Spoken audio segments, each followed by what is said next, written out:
기도하겠습니다. 거룩하신 우리 아버지 하나님 감사합니다. 오늘 또 저에게 귀한 시간 들어가시고 하나님 말씀을 상고하며 하나님의 계획들을 알게 하심을 감사를 드립니다.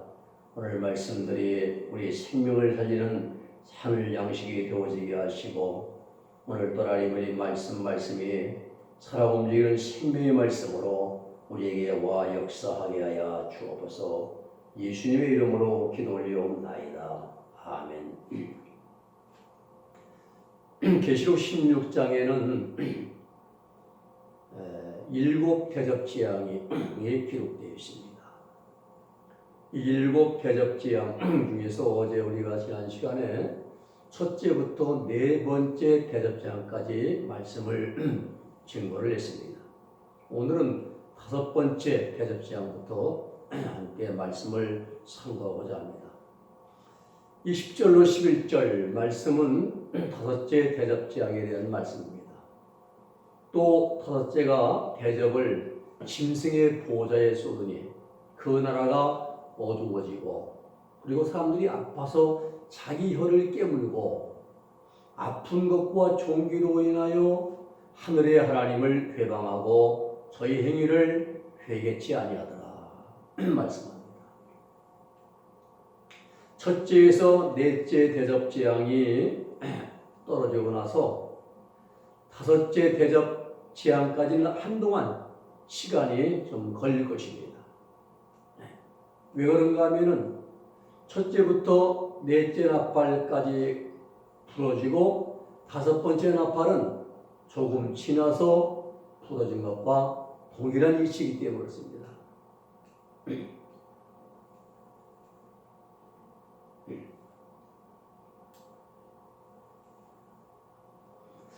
재앙이 떨어지는 장소는 짐승의 보좌입니다. 이스라엘 수도인 예루살렘이 바로 이제 재앙이 떨어지는 장소입니다. 후 3년 반 적그도의 보좌가 있는 곳이 어딘가 하면은 이스라엘의 수도 예루살렘입니다. 현재는 이스라엘의 수도는 예루살렘이 아니라 텔아비브에 있어요. 이 텔아비브 1950년에 예루살렘을 수도로 선포를 했는데 아랍 계열의 나라들의 반발로 인해서 이주를 못하고 있습니다. 그래서 텔아비브에서 정부의 공식 업무를 보고 있습니다. 세계 각국의 외교사들의 공관도 텔아비브에 있습니다.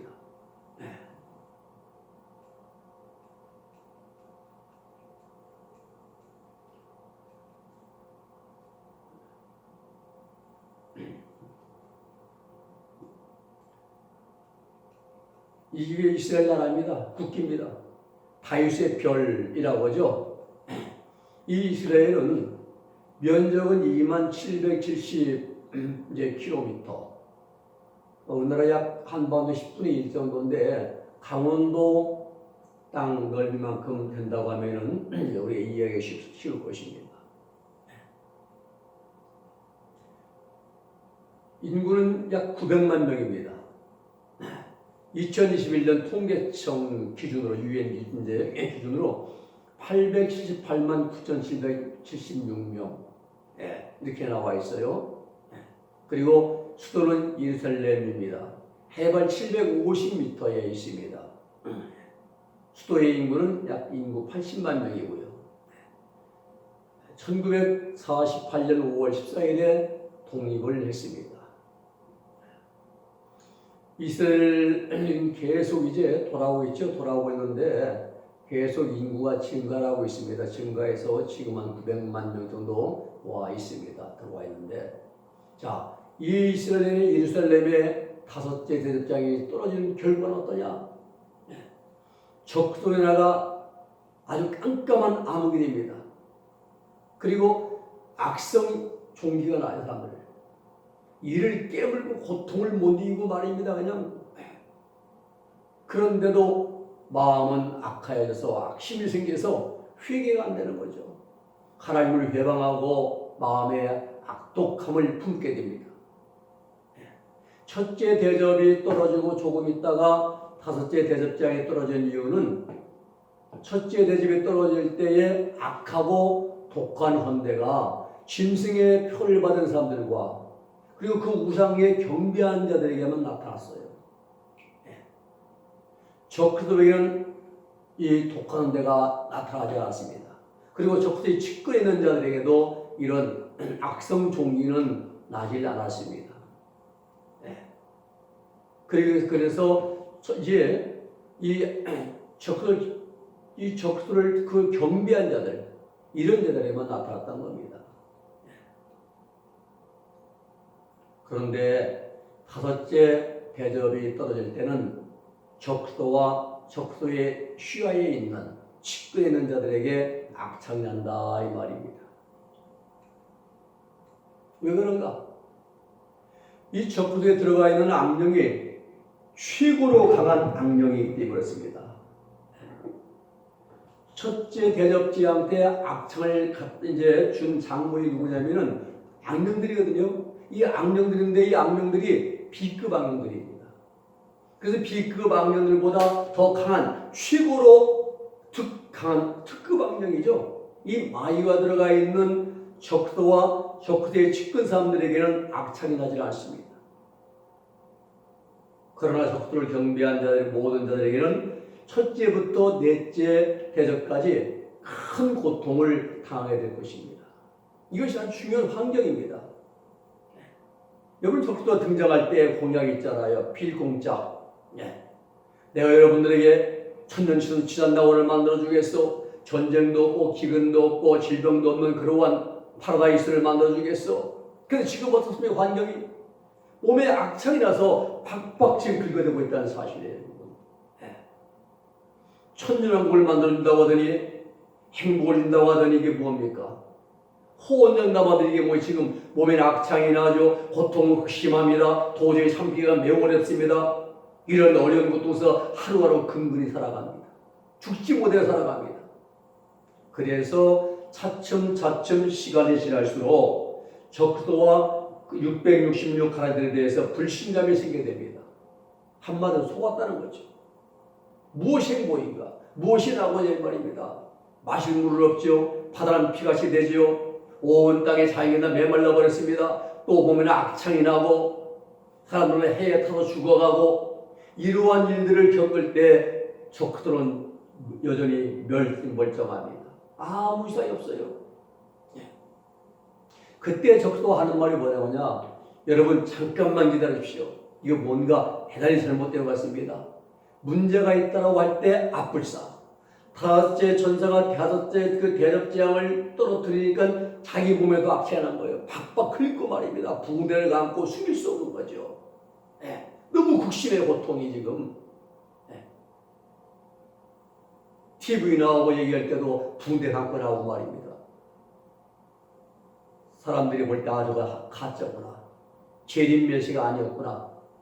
지금까지 우리가 감추고 속아왔구나. 이렇게 이제 알게 될 것입니다. 그런데 처음에 악창이 안 난 이유가 뭐냐? 그 속에 아주 강력한 악령이 내주와 합의되어 있기 때문에 그런 거예요. 그래서 그러한 기간이 이제 있어야 한다 이 말입니다. 온몸에 악창이 나서 박박 긁어대고 견딜 수 없도록 극심한 고통을 당하고 있어요. 사람들은 속았다, 배신감, 이러한 사실들이 사람들이 이제 불신감을 갖게 되는 이러한 사실을 깨닫게 되는 기간이 필요하다 이 말이에요. 그래서 첫째부터 넷째 대접까지 재앙이 떨어지고 조금 있다가 잠시 있다가 다섯째 대접장이 떨어지는 것이라는 말씀입니다. 자, 이 다섯째 대접 재앙이 떨어진 결과는 적그리스도의 몸에도 악창이 난다 이 말입니다. 그리고 적그리스도의 심장부인 예루살렘에도 재앙이 떨어집니다. 그리고 적그리스도의 휘하에 있는 666명의 고급 악령들에게도 악창이 발생합니다. 모든 사람들에게 불신을 당하게 되어 있습니다.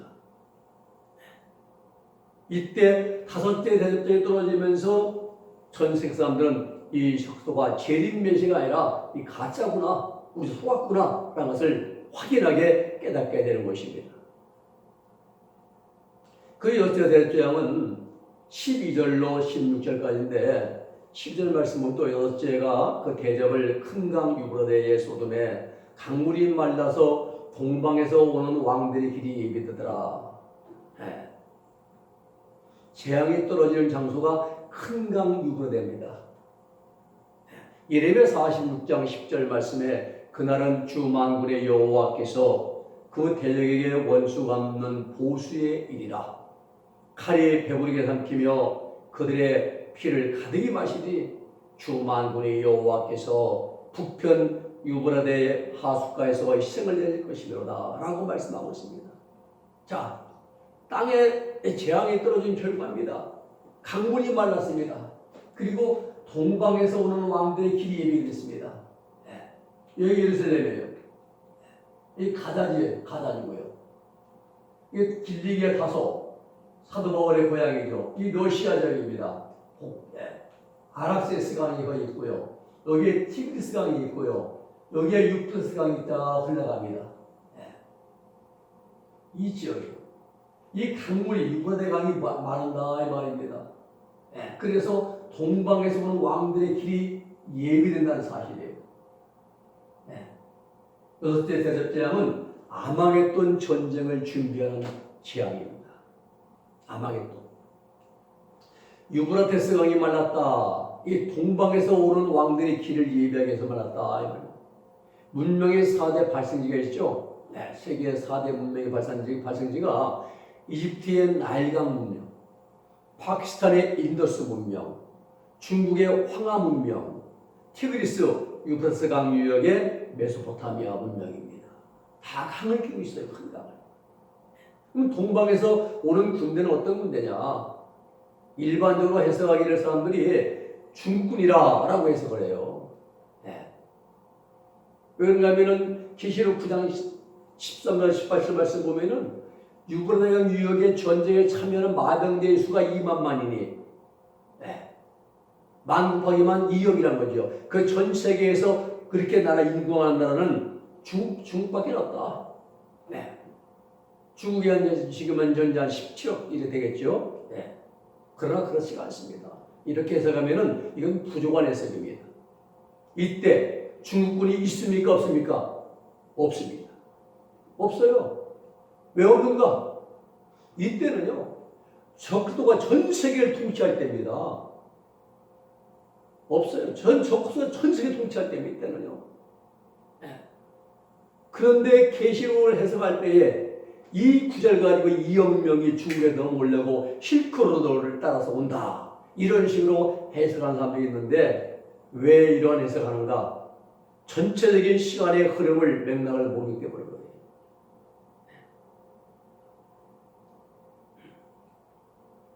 동방의 왕들은 유브라데스 강 유역의 666명의 분노 왕들이라 이런 말씀입니다. 뭐 중국에서 오는 게 아니라 이 말입니다. 그때는 뭐 일본, 러시아, 한국, 뭐 중국 없어요. 적소 시대거든요. 그때 전부 다. 적소가 전 세계를 통치하기 때문에 단위 개념의 나라가 없습니다.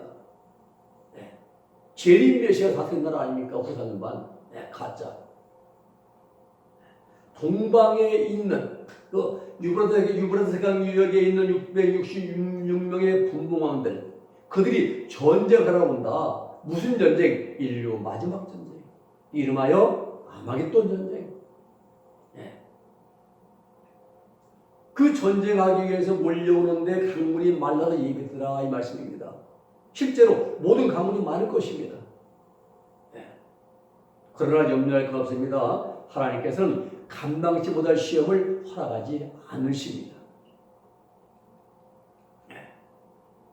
어느 교회 이제 목회자가 되고 기독 가운데 보니까요. 이때 되니까 교회에서 쫓겨나더랍니다. 산의 나무들 다 죽었고요. 죽을래야 죽을 수가 없더라고요. 이미 순교자 예수는 십자가에서 다 채워졌고 그러나 하나님께서는 기적적으로 믿는 자들을 도와주십니다. 13절 말씀입니다. 또 내가 몸에 개구리 같은 새 더러운 영이 용의 입과 짐승의 입과 거짓 선지자의 입에서 나오니, 자, 개구리 같은 더러운 영이라. 이게 상징적인 말씀이죠. 개구리같이 더럽고 시끄러운 소리로 악담하고 비방하고 욕설하고 험담하고 온갖 악한 말을 잘하는 영을 가리켜서 개구리 같은 더러운 영이라 말씀한 겁니다. 우리들이요, 서로 비방하고 험담하고 악담하면 마귀들이 얼씨구나 하고 더 큰 문제를 일으킵니다. 네, 더 큰 문제를 일으켜요. 용의 입과 짐승의 입과 거짓 선지자의 입에서 나온다. 이거는 입속에서 더러운 영이 나오는 것이 아니라 사단이 주장하는 말과 적수가 주장하는 말과 거짓 선지자가 주장하는 말을 가지고 악령들이 역사한다 이 말이에요. 배후에서. 네. 그 말씀입니다. 14절 말씀 보겠습니다. 저희는 귀신의 영이라 이 지역을 향하여 온 천하 임금들에게 가서 하나님 곧 전능하신 이의 큰 날에 전쟁을 위하여 그들을 모으더라. 온 천하 임금들 666명의 가라지들입니다. 분봉왕들이죠. 적수가 안수할 때에 악령에 대해 합의를 내고 적수에게 임명받아서 한 지역을 다스리는 666명의 분봉왕들. 네. 하나님의 전능하신 큰 날, 어느 날입니까? 언제입니까? 아마겟돈 심판 날이에요. 예수님이 지상 재림하시는 날, 하나님의 전능하신 큰 날인 것입니다. 그때 그런데 이제 다섯째 세집이 또 떨어지면서 적수의 몸에 악창이나 종기가 박박 긁고 있고 몸에 괴롭고 고통나고 이러면서 적수가 이것을 이제 모면하려고 적수가 이제 전 세계 사람들에게 이렇게 말할 것입니다. 지금까지 이 모든 재앙을 당하게 된 원인이 저 두 뿔 짐승 때문이다. 저 두 뿔을 제거해야만이 이 땅에 평화가 올 수 있다라고 주장할 것입니다. 두 뿔이 숭배된 피를 많이 흘려가지고 하나님의 진노가 들었다라고 말할 것입니다. 이때 두 뿔은 불치다 내가 배신당했구나, 내가 속았구나, 철저하게 이용당했구나, 소사구팽이죠. 그러면서 이번 기회에 내가 저 10뿔을 쳐서 다 제거하고 그리고 내가 전 세계를 통치하겠다라고 전쟁을 일으킵니다. 인류 역사상 마지막 최대의 빅 타이틀 매치가 성사되는데 챔피언 홍코네의 적도 도전자 청코네의 두 뿔짐승 둘이 이제 한판 붙는 거죠. 전쟁 참여자들은 666명의 왕들, 이들은 적수 편에 붙고 두 뿔 짐승 편에 붙어요. 10뿔 짐승, 두 뿔 짐승 편 나누어서 한판 붙으러 모이는데 그곳이 어디냐? 아마겟돈이란다. 아마겟돈. 아마겟돈. 그 유명한 아마겟돈입니다. 15절 말씀 봅니다. 보라 내가 도적같이 오리니 누구든지 깨어 자기 옷을 벌거벗고 다니지 아니하며 자기의 부끄러움을 보이지 아니한 자가 복이 있도다 라고 말씀합니다. 내가 도적같이 오리라. 예수님의 시장제를 이렇게 말합니다. 7배 십자가로 큰 고생을 한 성도들에게 큰 소망이 되지요. 내가 도적같이 오리라. 여러분 영어나 연속곡은 예고편이 있습니다. 그래서 도적은 예고가 없습니다. 갑자기 들닥칩니다. 이와 같이 우리 주님의 재림이 지상재림하심이 도적같이 예고 없이 올 것이기 때문에 성도들은 언제나 깨어서 늘 깨어서 기도하고 저 전국을 바라며 주님만을 기다리니 어찌 찬양 안 할까. 우리는 늘 깨어서 경성해서 기도하고 말입니다. 깨어 의를 행하고 죄를 지하는 삶이 깨어있는 삶이에요. 잠 안 자고 근무하기 깨어있는 게 아니라 의를 행하고 디카요신의 의를 행하고 죄를 지키는 삶이 영적으로 깨어있는 삶입니다. 그래서 깨어있다는 것은 항상 하나님의 말씀을 순종하는 영적 상태를 의미합니다. 하나님 말씀대로 사는 생활이에요. 죄악성과 정욕에 지혜받지 않는 삶, 이게 깨어있는 삶이라 말씀합니다.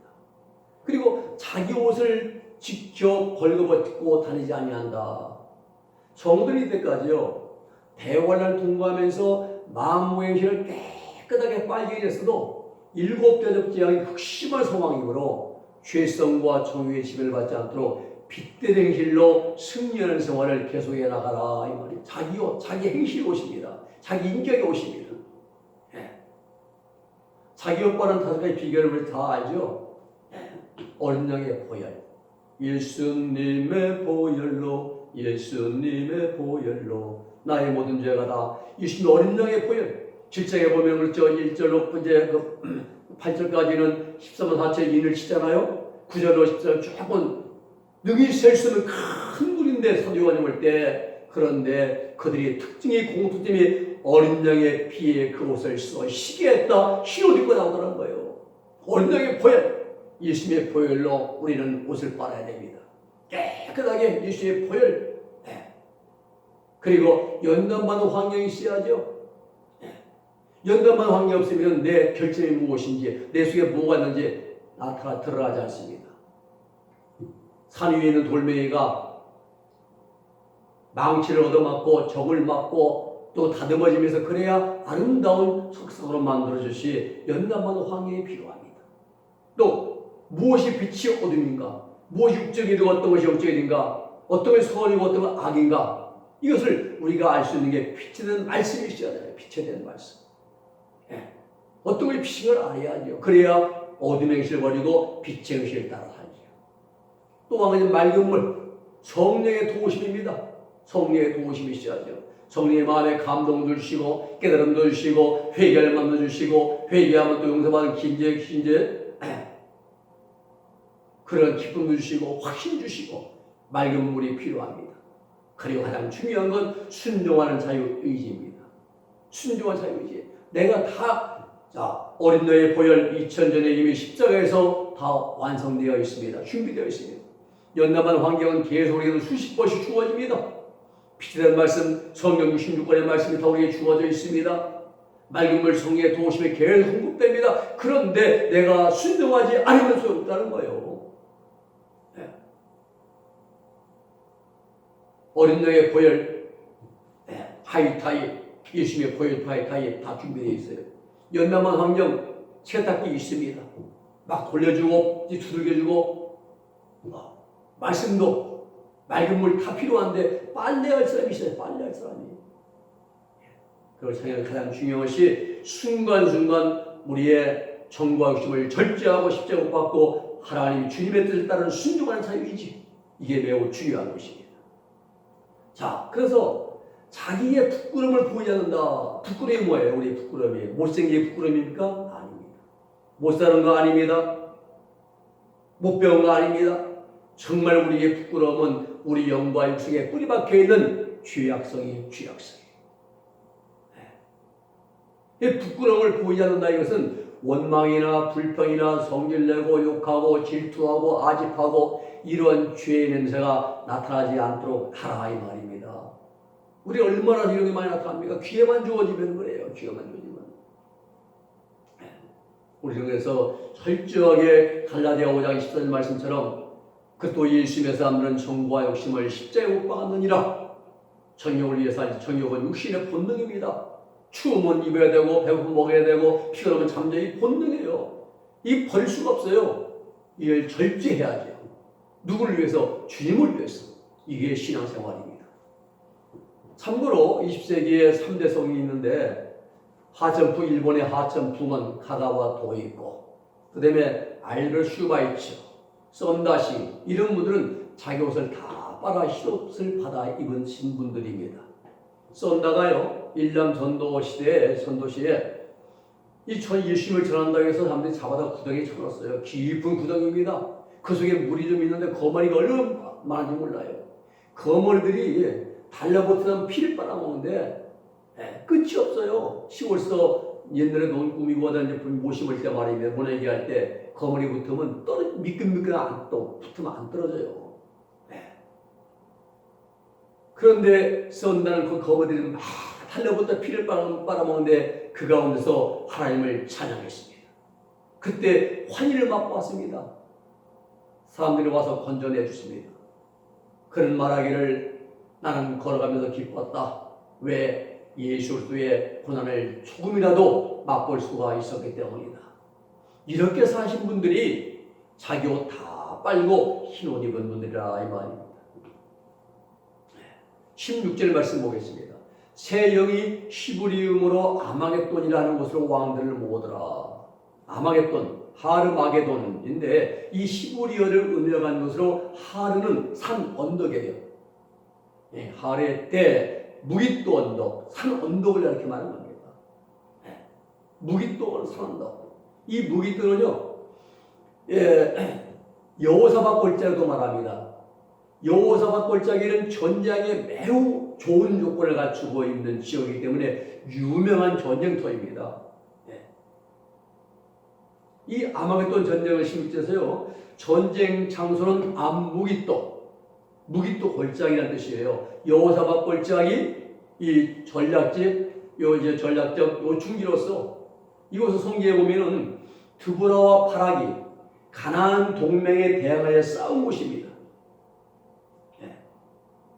또 기드온이 미디안 족속을 쳐서 승리한 곳이 이곳이에요. 무깃도입니다. 또 블레셋이 사울을 쳐서 승리한 곳으로 언급이 되어 사무엘상 29장이에요. 요시야 왕이 애굽의 바론 노고를 나갔다가 죽임을 당한 곳이 바로 이 무깃도입니다. 또 솔로몬의 통치 기간에 요새 도시가 재건축되고요. 사도 요한은 인류 마지막 전쟁이 치른 장소로 기록하고 있습니다. 이 무깃도, 아마겟돈. 근데 여기서 전쟁이 이제 하는데 전쟁을 일으키는 장본이 있는데 새 더러운 영들이라 그것들이 일으키는 전쟁이라 이 말입니다. 새 더러운 영들. 전쟁의 내용은 열불임승을 따르는 왕들과 두불임승을 따르는 왕들 이 두 패로 갈라져서 패싸움합니다.